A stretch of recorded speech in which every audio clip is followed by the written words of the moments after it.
चलो आज होगा सविनय अवज्ञा आंदोलन। सविनय अवज्ञा आंदोलन। सविनय अवज्ञा आंदोलन कल क्या पढ़ाई हुआ था?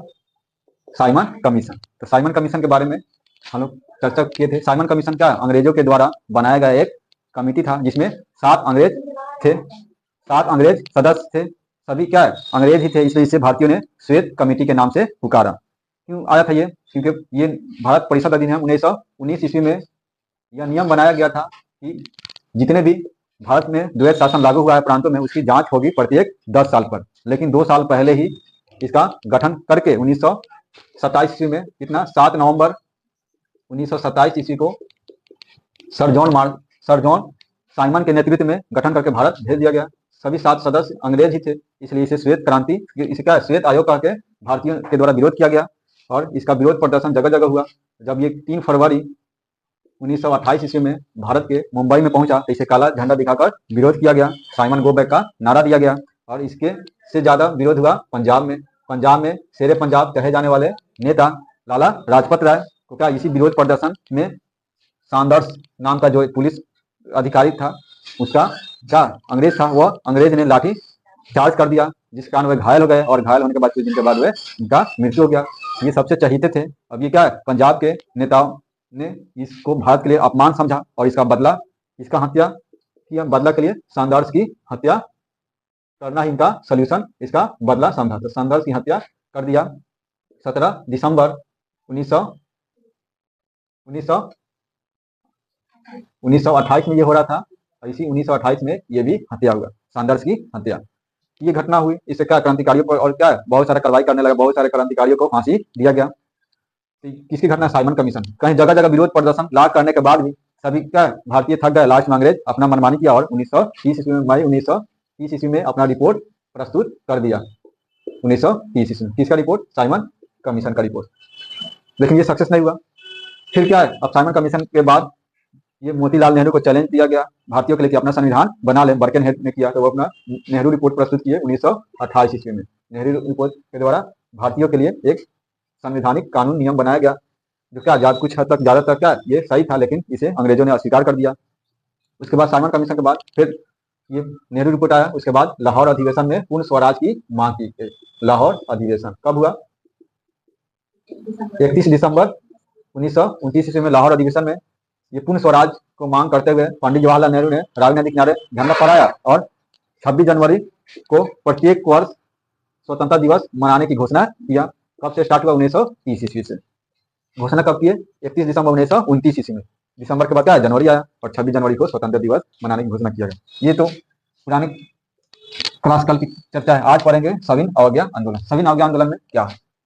नाम में छिपा हुआ इसका डिफिनेशन। सविनय मतलब साथ साथ, विनय मतलब नम्रता, विनय के साथ क्या, अवज्ञा मतलब अवहेलना, उल्लंघन करेंगे और उल्लंघन करते हुए क्या विरोध प्रदर्शन करेंगे, वही नाम है सविनय अवज्ञा आंदोलन। तो अंग्रेजों के द्वारा बहुत सारे कानून बना दिए गए थे, तो उस कानून को तोड़ने के लिए उसी समय क्या है भारत में जब 1929 ईस्वी में महा आर्थिक मंदी चल रहा था, इसमें बहुत सारे वस्तुओं पर टैक्स बढ़ाते जा रहा था और उसमें सबसे महत्वपूर्ण था नमक। नमक जैसी साधारण वस्तु पर भी क्या है उसके मूल्य से 14 गुना ज्यादा टैक्स बढ़ गया था। तो बहुत सारे क्या वस्तुओं पर जो बढ़ा हुआ टैक्स था उसको कम करने के लिए, हटाने के लिए सविनय अवज्ञा आंदोलन चला और सविनय अवज्ञा आंदोलन चलाने के लिए एक दांडी यात्रा शुरू किया गया। दांडी यात्रा गांधी जी द्वारा शुरू किया गया। कहाँ से? साबरमती आश्रम से। साबरमती आश्रम से कहाँ? गुजरात में है, दांडी नामक समुद्र के किनारे। साबरमती आश्रम से दांडी तक क्या है 241 मील की दूरी। कितना लोग? 78 सहयोगी के द्वारा कब चले थे? 12 मार्च से शुरू किए, 6 अप्रैल को पहुंचे दांडी में, 6 अप्रैल 1930। और वहां पे 6 अप्रैल से वहां पे अपने हाथ से नमक बनाते हुए नमक कानून तोड़े और नमक कानून तोड़ते हुए कौन सा आंदोलन शुरू किए? सविनय अवज्ञा आंदोलन। और इसमें बहुत सारे बातों को जिक्र किया गया था कि नमक को क्या है, नमक कानून अपने आप क्या है, अंग्रेजों को बनाया हुआ नमक नहीं खाना, उनको खुद नमक बनाएंगे। बाकी जितने भी ये स्कूल कॉलेज में जो छात्र पढ़ रहे थे उनसे आह्वान किया गया कि क्या स्कूल कॉलेज ये अंग्रेजों के त्याग करे। जितने भी वकील वकालत कर रहे थे अंग्रेजों के दफ्तर में, उसे बोला गया कि उनके वकालत छोड़ दे। जो भी अंग्रेजों के दफ्तर में काम कर रहे थे, स्टाफ जो थे, कर्मचारी थे, वो अपने पद को त्याग करने के लिए उन्हें ये रिक्वेस्ट किया गया, निवेदन किया गया कि अंग्रेजों के दफ्तर में काम नहीं करेंगे। अंग्रेजों के वस्तुओं को क्या है, जलाया जाने लगा, जगह जगह बहिष्कार किया जाने लगा। ये सब आंदोलन का इसका प्रारूप था, इससे घटनाएं हो रही थी और ये धीरे धीरे पूरे भारत में फैलता गया और ये काफी इस पर प्रभावी होते गया। क्या होगा, ये जगह जगह हिंसात्मक रूप लेते गया। जन आंदोलन, सभी लोग इससे जुड़ते गए, एक महान जन आंदोलन के रूप में उभर के सामने आने लगा। तब उस समय के वायसराय थे लॉर्ड इरविन। लॉर्ड इरविन ने गांधी जी के साथ एक समझौता करने के लिए बुलाए 5 मार्च 1931 ईस्वी में। ये 5 मार्च 1931 ईस्वी में, इसी को बोलते हैं गांधी इरविन समझौता। तो गांधी इरविन समझौता किनके किनके बीच हुआ? महात्मा गांधी, गांधी जी और लॉर्ड इरविन के बीच। अब इसी को बोलते हैं गांधी इरविन समझौता, या इसी को बोलते हैं दिल्ली पैक्ट। दिल्ली पैक्ट क्यों कहते हैं? क्योंकि दिल्ली में हुआ। तो गांधी इरविन समझौता या दिल्ली पैक्ट 5 मार्च 1931 ईस्वी में हुआ। अब ये सब क्या है, ये सब घटनाएं चल ही रहा था जब तक गोलमेज सम्मेलन लंदन में शुरू हुआ। गोलमेज सम्मेलन। तो गोलमेज सम्मेलन टोटल 3 बुलाया गया। फर्स्ट में गांधी जी नहीं गए, 17 नवंबर को। ये पहला 12 नवंबर को 1930 ईस्वी में।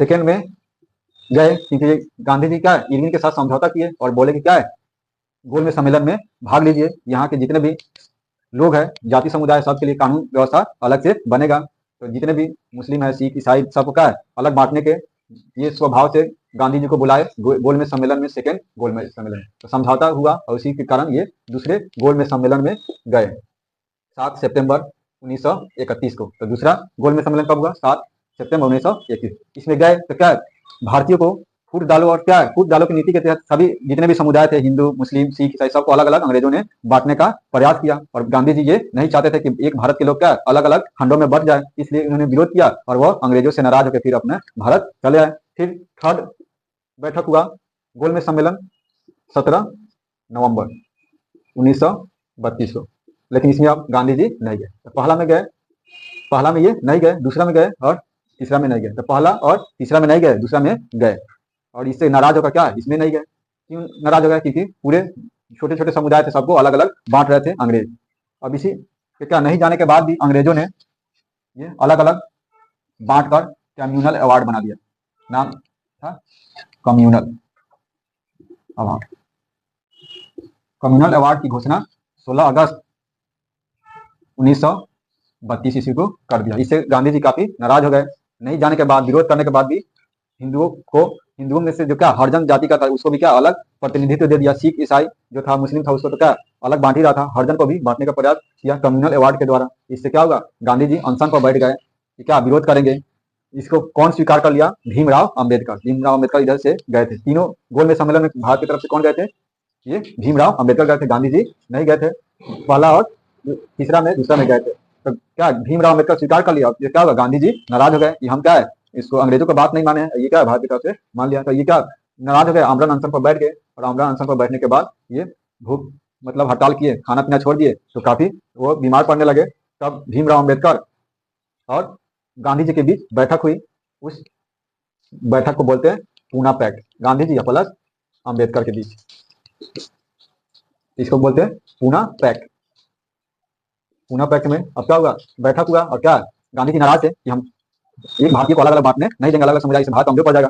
तो बटने का विरोध किया और आमरण अनशन पर बैठे, बीमार पड़े थे। तो क्या ये मदन मोहन मालवीय और बड़े नेता को क्या इनको रिक्वेस्ट किया गया भीमराव अम्बेडकर को कि क्या है आप जाइए और उनका बात मान लीजिए। तो भीमराव अम्बेडकर ने इनका बात मानने के लिए, और कौन सा दोनों में बात हुई, पूना में हुआ, इसी का नाम पड़ गया पूना पैक्ट। और ये गांधी जी का क्या लास्ट में भीमराव अम्बेडकर मान लिए और हरिजन को अलग करने से ये हटा दिए नियम, बोले क्या हिंदू में ही रहेंगे। तो ये हुआ पूना पैक्ट। 3 गोलमेज सम्मेलन और ये पूना पैक्ट याद रखना है। इसके बीच ये उस समय वायसराय कौन थे? भारत के लॉर्ड इरविन। इतना बारे में ये लिख लेना है, ये चैप्टर समाप्त हो जाएगा।